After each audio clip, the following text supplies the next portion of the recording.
Imagine a wolf disguised in a shepherd's cloak infiltrating the flock. This is Diotrephes.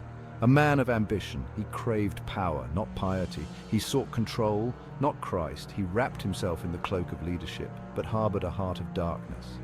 His shadow fell heavy on the early church. I'm the one who holds sway here.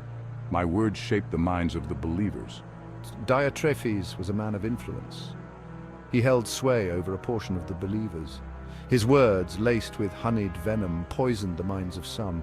His actions, cloaked in feigned righteousness, spread discord like wildfire. He craved preeminence, a throne of his own making. He desired to be first, not a servant. He lusted for control, not for Christ. This was no shepherd guarding the flock. This was a predator circling, waiting to devour. The story of Diotrephes is a stark reminder that danger often wears a familiar face, that evil can lurk even in the house of God.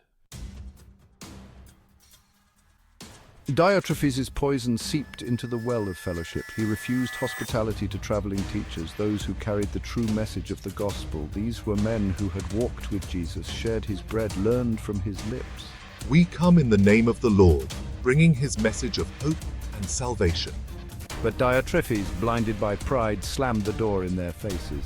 He slandered their names. He spread lies and accusations, seeking to discredit them and solidify his own grip on power. He sowed seeds of doubt and suspicion. He turned brother against brother, whispering falsehoods, twisting truth into knots of confusion.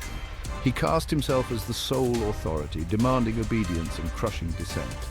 We only wish to share the love of Christ, to serve and to teach. Diotrephes' actions were a betrayal of the very heart of Christ, a heart of love, humility, and service. He'd forgotten the words of Jesus, "Whoever wants to be great among you must be your servant." Like a drop of ink in water, Diotrephes' influence spread, staining the purity of the early church. His actions caused division and strife. The once unified body, bound together by love, began to fray at the edges. What if what Diotrephes says is true? Can we trust our brothers and sisters? Whispers of doubt replaced songs of praise. Accusations echoed in the courtyard where once laughter and fellowship had reigned.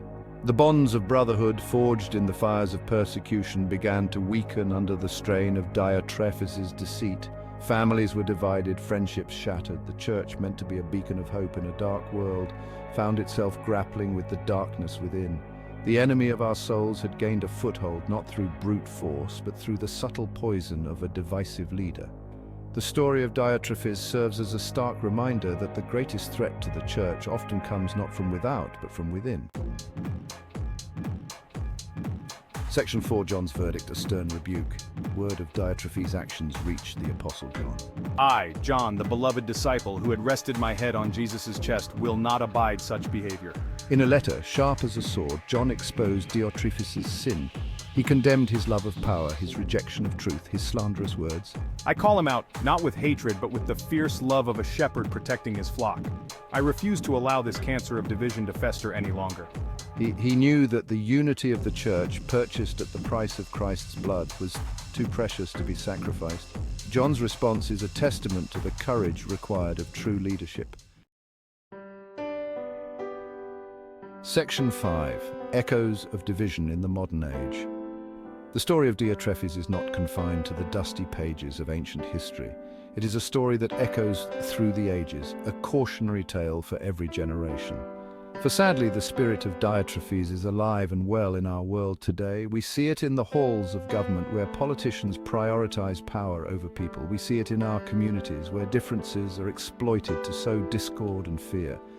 And tragically, we see it even within the church, where pride, ambition, and a thirst for control can lead to division and strife.